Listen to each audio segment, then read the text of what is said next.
civilian to soldier, sailor, airman, Marine, and today we went from soldier, sailor, airman, Marine to civilian.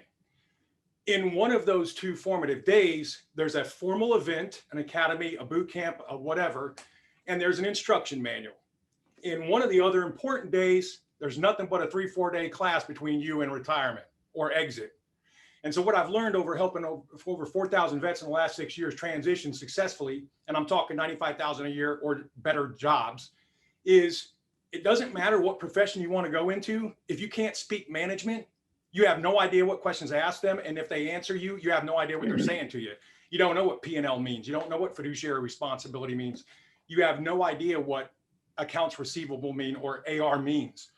If they're interviewing you for that position and you don't know that language, you're not getting that job regardless of how much longer the interview runs. So I finally, right, because you tell your story, when I've said it to the 5,000th veteran, it sounds like, man, how can I keep saying this? But it's the first time they've ever heard it. So I just wrote it down in an Amazon #1 bestseller. Mike Lejeune taught me how to do it. And this book literally is a business 101 course to teach anybody, if they're not retiring, how to speak management so you can get a job in the civilian workforce. So anyway, thanks for letting me share, Jenny. Hey, if I can jump on that real quick, Jenny. Thanks for sharing that. And I will tell you, my oldest is an Army Cab Scout right now, and he gets out of the Army in 2 months. And so I'm reliving it all over. And the other misnomer about the military is they call it retirement. I got out of the military at 45. There's no retirement involved. They should just call it a transition, because even though you do get a retirement check, none of us actually retire at that age. So we all have to speak some type of business. So I'm going to reach out and get one of your books to send him, because he has just went through that. He's getting ready to go to law school, but he still had to speak that business world that his bachelor's didn't give him. That even though it was only a few years ago, he's already forgotten those speaks. And I'll tell you, one of my first interview questions when I sat down with the CEO of a company, he looks at me and goes, "What is EBITDA?" And that was a question. And if I didn't have a mentor that had given me some of those key words, once I got hired, I found out if your answer is "I don't know," his follow on is "Thank you for coming. We'll go on to the next candidate." Right. And there's a lot of talent that gets missed out on just because of that. The other thing is that they talk about is it's so hard for a veteran to say, "I did this," because everything's about what we did and what we accomplished. And it's in a way disappointing for them to go into the true corporate world. And that's part of the reason why we wanted to put together GovCon Summit, because I know so many veteran entrepreneurs in federal contracting that said, if you got somebody that's looking for a job, I'll at least talk to him. And a lot of them will say, "I walked down there, I had a crap job, I was doing this, I showed up," and he said, "You were a chief. I want you on my team," because they understand where they're coming from and what credentials they've got. And I feel like as a community, we can really address a lot of that. I've got so many people that are on. Does anybody else have another question? Belinda Barnes, you're in Michigan, right? Tell us a little bit about you, and do you have a question for Chris? Hi, everyone. Actually, I don't have a question. I'd like to thank you for sharing your story with us, Chris. It was wonderful to hear. I know men don't like it, but I do love the emotion when you get emotional. Of course, I got choked up too. And so it's wonderful. And again, that sunset is something that will be in my mind for a long time. And as you were asking the question, what would I do differently? I started a recycling business here, but, and I'm always like, okay, what do I need to do next? What do I need to do next? But with that sunset there, that just makes me think of it. Like you said, it's inevitable. Don't know when it's going to happen, but in the meantime, I've got to make the most of it. And I just appreciate your time. Thank you. Thanks for sharing that. That means a lot to hear that, because that's the one thing I miss out on this virtual world. And just let's stay connected down the road. That's all I ask for, because that's what I get out of this. I would love that. And because actually another question, but I guess I'll ask privately, like your mentor, the mentor you talked about.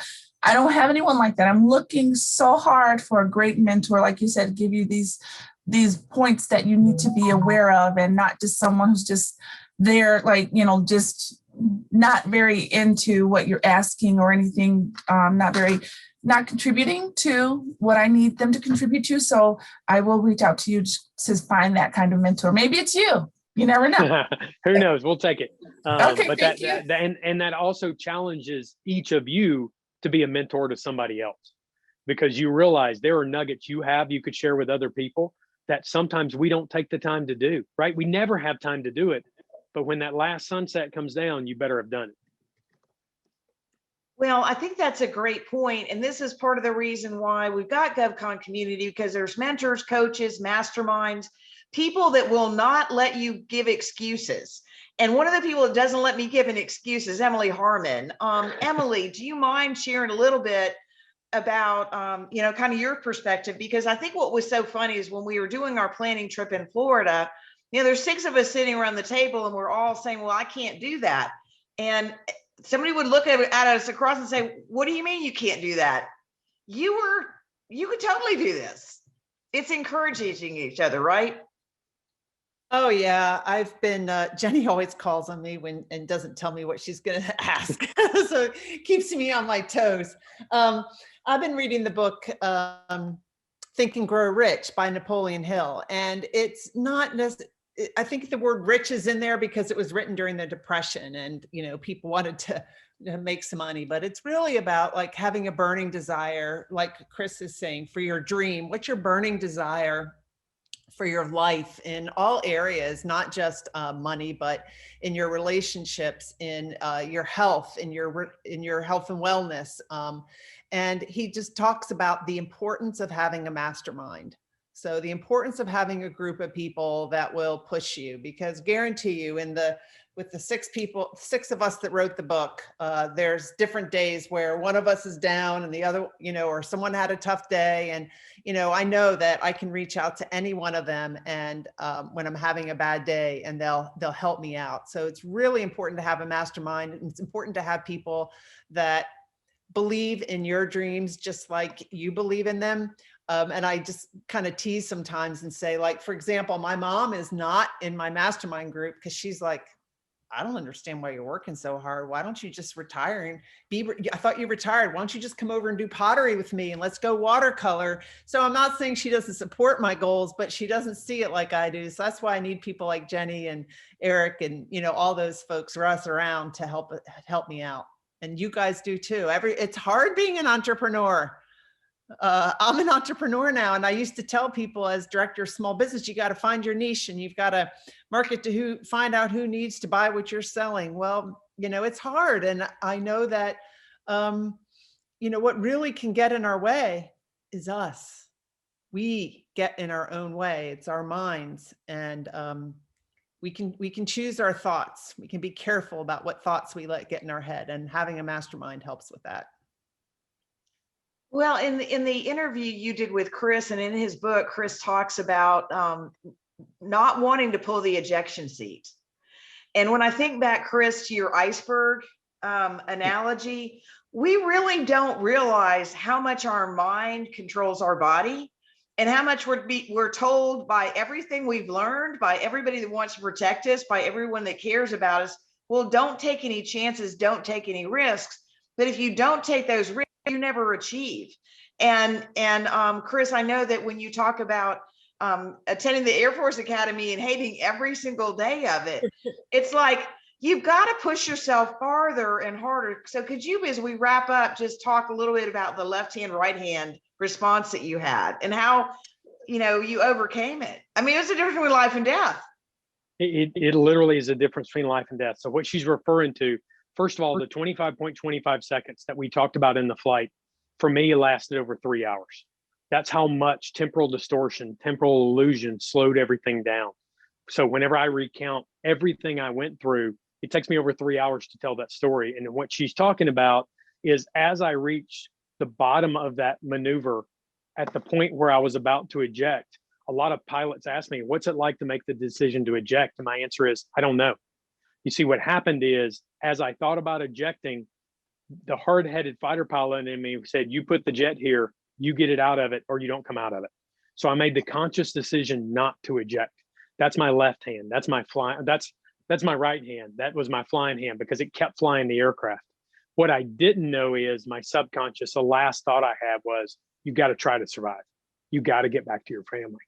And so in that moment, I watched the canopy come off the jet. I watched the canopy fill with smoke. And in that split second, I said, why is the canopy coming off the jet? Well, it will only come off the aircraft if I jettison the canopy and I look down and I didn't jettison it, or if I ejected. So if you watch that video really closely, you'll see my head lean down. And when I do, what I didn't know is I had pulled the handle and it was sitting up here on my chest like this. And that's what commanded ejection. It wasn't a conscious decision from me. It was training that dictated when it was time to get out of the aircraft. And it was training that helped me make my decision to try to survive so that I could get back to my family. And that is the biggest thing. Is people ask, well, would you change anything if you could? Well, I would love not to crash and not have been through that. But our today is the culmination of our yesterdays and the experiences we've been through. It's every decision, indecision, reaction, inaction makes us who we are today. The good, the bad, the ugly, the best, and the worst is what develops us to be the person we are today. And if you change any one of those dominoes, some aspect of you, your life, or your personality would be different. That's why you have to be deliberate and intentional in how you live and how you develop yourself and encourage others to be their best self. Well, that's an amazing way to describe it. So I've got just two more questions that I wanted to put on. Cindy Mesmer, you wanted to have a comment with Chris? Thanks, Jenny. I just really enjoyed the talk. So amazing, so inspiring. So glad I spent this time here this afternoon. I love this Thank group. you. I always walk away learning something, being inspired and trying to do better. So thanks. Okay, Christy Pittman, I think you're going to be the last question. Christy, unmute. I had my mouth full. Great timing, Jenny. I did not have another question. I did have my comment earlier, but thank you so much, Chris. You're amazing. Thank you. Thank you, ma'am. Yes. Right, And so, your thank vulnerability you. is awesome. Okay, go Yeah, ahead. so thank everybody so much for being a part of it. We're going to break until 2 when Emily will come on. And Chris, you've given us a lot of inspiration. And I think that people are recognizing how important it is to be telling your story and teaching others and learning from others constantly. So thank you so much, Chris. And thanks everybody for being a part of today's session. Hey, and a virtual Thank you, standing ma'am. ovation, sir. Thank you.